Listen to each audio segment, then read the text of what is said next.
welcome to part 2 of Missing Mysteries, episode 27 of our Crusty Wagon project.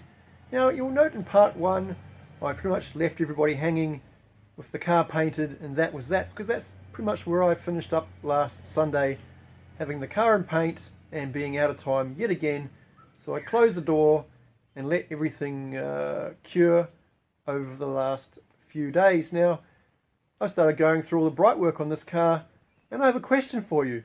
If you're a pensioner and the car that you've had for the last 40 years has a window leak, what do you do about it? Do you take it to a glass window specialist and say, this car's leaking, how about you fix it? Or do you bust out an entire tube of silicone and celastic the chrome trim onto the car and hope for the best? Option B is what the owner of this car chose, and as a consequence he's made a right mess of the chrome trims that go around the window frame. And it's not really a big deal if your wagon's a crusty old piece of junk and you're still driving it around, but it is a problem if you've just painted the car and you have to get the bright work into some semblance of a usable fashion, which is what I've been doing today. I've been cleaning up the bright work and bits and bobs to put back on this car. Now obviously this isn't Concourse Wagon, this is Crusty Wagon, so it doesn't need to be 100%, but it does need to be relatively presentable.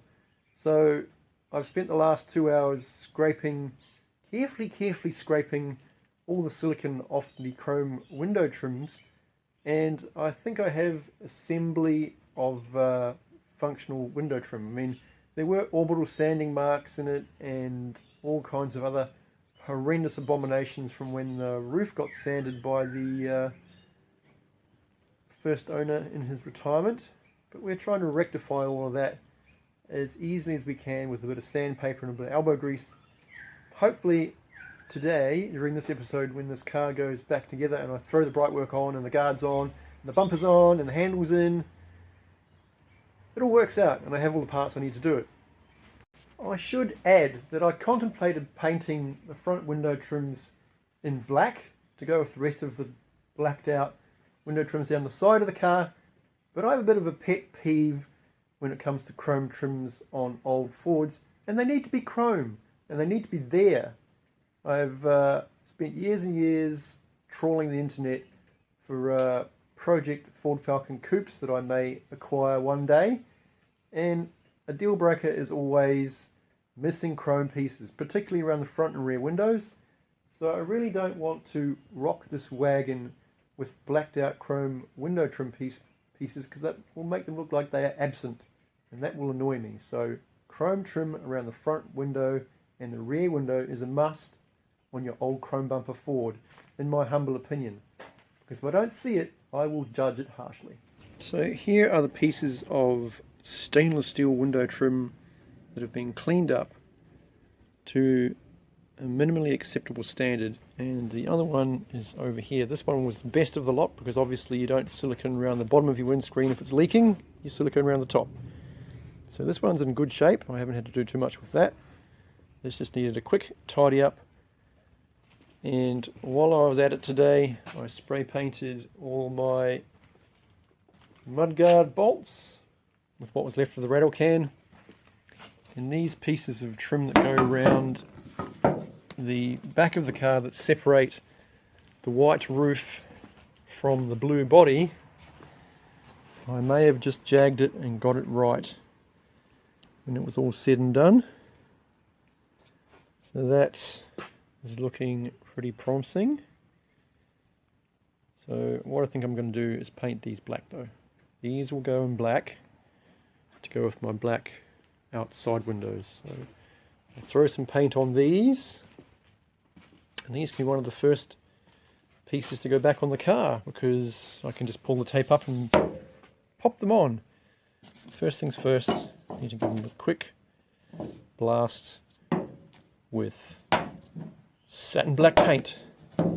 This won't be a particularly durable solution, but it'll be a solution.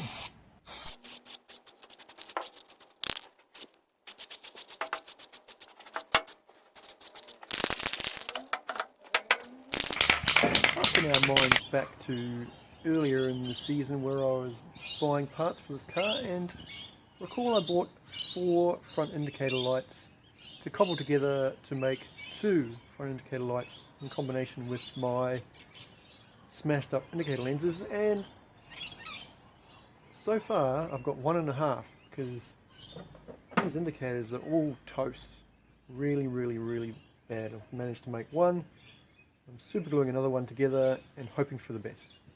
So this one here is salvaged. Didn't have to glue anything. The gaskets aren't too shot. So that's my one.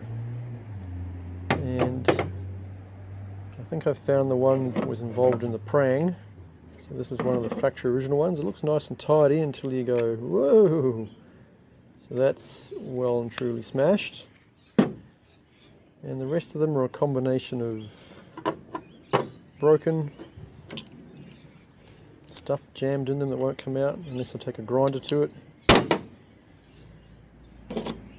Super crusty. I don't know what they've done there, they've elasticed it in or something.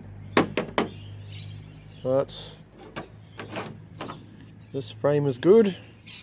I'll resurrect that one, and I'm currently super gluing a pin into this one, and hopefully it will be good enough to hold itself together in that front guard. So trials and tribulations have already started. Slightly better news with the rear indicators. This is the one I paid $10 for when I bought the frame for the rear of the tailgate window, and this is the one that came with the car. I scraped the paint off it, so it's looking pretty serviceable, even though it's got a big chunk taken out of it, which is a bit of a shame, but crusty wagon. So it's the next day, and let's see if my super gluing has saved this part.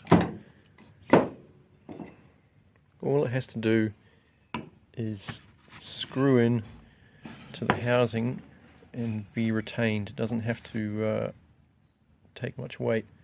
So hopefully I've gotten away with that, and it will all go back together again in a serviceable manner. Because it'll be really annoying if I have to go find yet another one, or a brand new reproduction. Because damn it, I've already bought lenses and I want them to be usable. I think that will do. I might just pop those into the guards and move on to the next bit. This may seem a bit pedantic for Crusty Wagon, but I think I'm going to need to clear coat my bolts, because they've dried in a kind of a matte finish. I mean, it's not very warm right now, but look at the matte. This just won't do. I'll deploy some of the remaining clear coat from my engine bay project. Just give these a little bit of a dash of clear coat. Hopefully that'll improve the situation.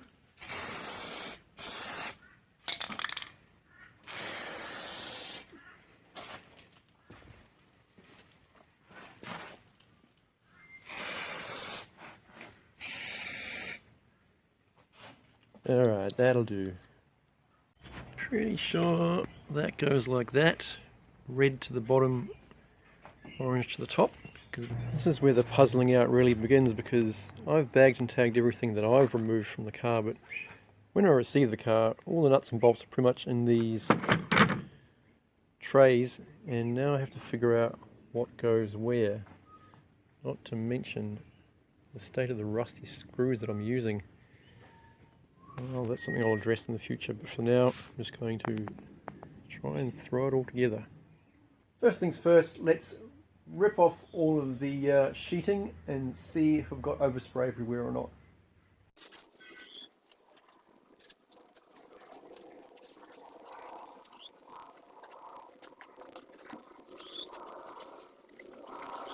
I've had a bit of a win. A lot of these nuts had different thread pitches to the various different studs, which didn't match the various different handles that I had, but I've figured it all out. I have nuts and backing plates for all of my door handles, and I have a spare front passenger door handle I won't need to use. So everything's accounted for. I just need to give it a bit of a clean up. And I have found both the locks for the front doors, although I'm not sure which one's which just yet, but I'll figure all that out after I've cleaned all this stuff up. So I'm short on these plastic clips. Fortunately I have a bag left over from my last car that I can utilise. That's good. As you can hear, the chook's going nuts in the background. Ta-da! Okay, time to install door handles and door locks, and hopefully this all makes sense. I've got a few levers here to reconnect, and I'm probably missing at least one fitting to make that all happen, but we'll see how everything goes. Damn it! Alright, second time's the charm. One door lock down, 3 to go. Let's try it properly like.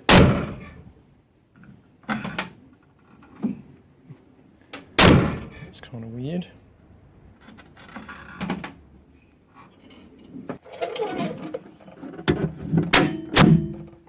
Two down.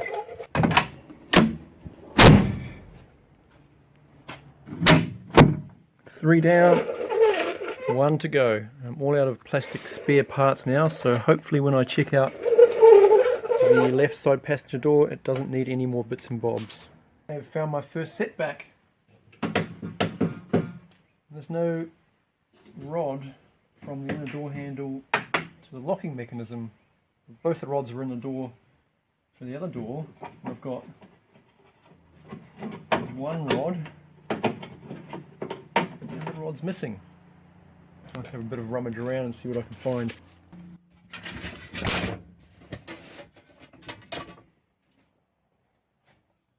I reckon that's probably it. Definitely the rod that I needed. That's a relief. So that's door number 4 done, but I've broken a clip that actuates the door poppers into the mechanism, so I need one of these.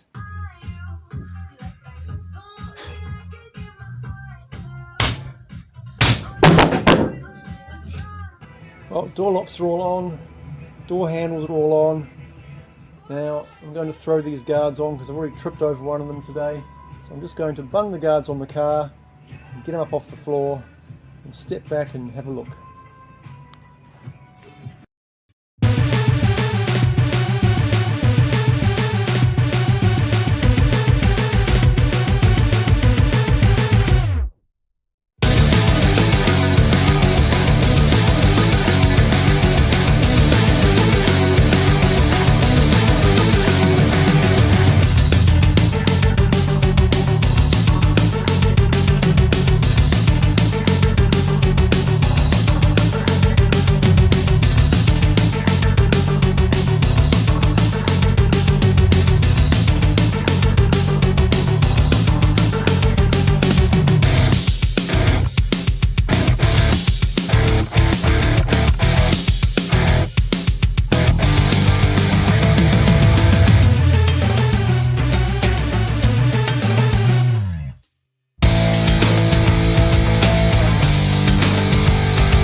Next step is to get this grille in satin black so I can assemble it and put it into the front of the car, because it's going to go grille on, bumper on, hopefully door trims on after I put the mirrors back on, which I have to assemble yet. So there's still a bit to do. I've got the rest of this day to get it done, so it should be all good. Well, that looks sufficiently black. I should probably take that out in the sun and double check because the light's not that great in here. I've already seen some bald spots along the bottom lip there, where it's going to be the easiest to notice. Well, guess I'll do it again. There we go. That's better. Guess I'll just let that dry all over again. Move on to something else. While I wait for that grill to dry all over again, I might give this bumper a bit of a treatment. When I say treatment, I mean scrub, and I'm going to remove those bumper overriders because I'm not really a fan of them. I know it's a Fairmont thing, but just not into it. Oh, look at that! There's a nest underneath my bumper outrider. Why am I not surprised? One outrider down, another one to go. Alright then, grill and bumper are clean. I think I'll reassemble the grill and headlight buckets over there. Now I'll stick this grill in, and then I'm going to need to make a list of things I need for the next step. Basically screws. I need lots of screws.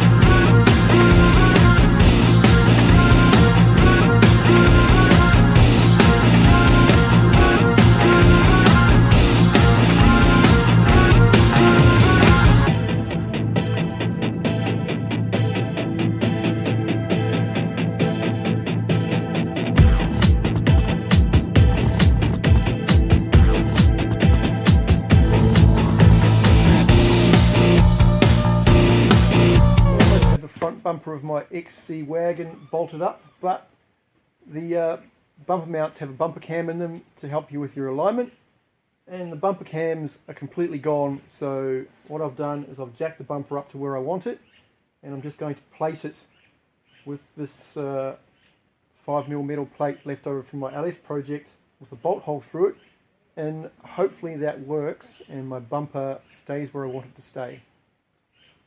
It's already worked on the driver's side, so now if I can replicate it on the passenger side, it'll be 2 from 2, and the bumper will be mounted. Man, I love it when a plan falls into place. That, I couldn't have asked for a better result. That was perfect. There you have it, front bumper and grille back on. I really like that grille in black. I would have done the entire upper section in black too if I wasn't such a tight ass with the paint. I'll do that eventually, just like the radio support panel will eventually need to be painted too. But for the time being, this is going to look great with the bonnet down from 10 meters away. And I'm back from Bunnings, and hopefully this combination of machine and sheet metal screws will attach all the things I need to attach. I bought some black countersink screws for my tail lights and my rear trim pieces because all the rusty ones. I mean, look at this. I think I'm just going to have to repaint these ones because I couldn't find them in black at Bunnings. I'll just repaint them. But as for this, door handles, indicator lights, and maybe door handles if these ones are too big.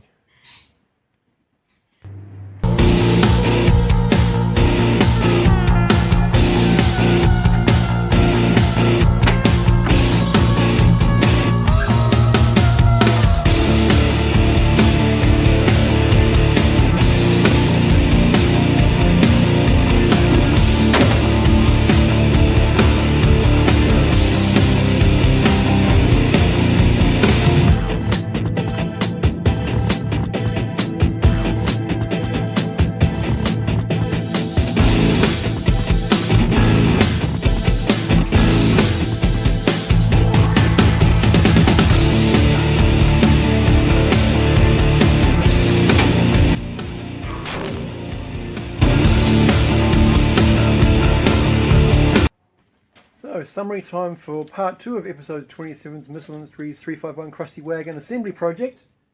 And I've run out of day again. I've managed to get both front and rear bumpers on, get the grille painted, get the grille on, get the indicator light lenses mounted properly. I've managed to do door handles, door locks, wing mirrors. One of the last things my son and I did this afternoon is get both the wing mirrors back on. We've managed to do the door trims for both the front doors, but for some reason I'm missing a window winder for the front and a window winder for the back, and two door poppers. I don't know where they've gone. Can't find my 7/16 spanner either, so I have to pull everything out of the car and have a good look around, because I'm sure I had all four of those items when I did an inventory when I first got the car all those months ago. So the car is somewhat assembled. There's still a heap to do around the back of the car, and it's still a wretched, crusty mess. But the goal for this episode was to get the bumpers on, get the latches, or get the door locks and door handles in, and get the grille on and painted. So I've done all that, so that's great. It's just unfortunate the light's so poor and I can't really do it justice. The car is very grubby too because there's dust everywhere.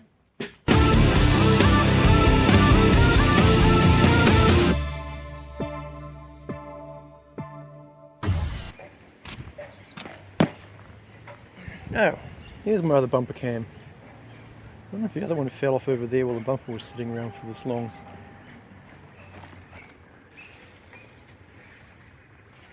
I don't see it.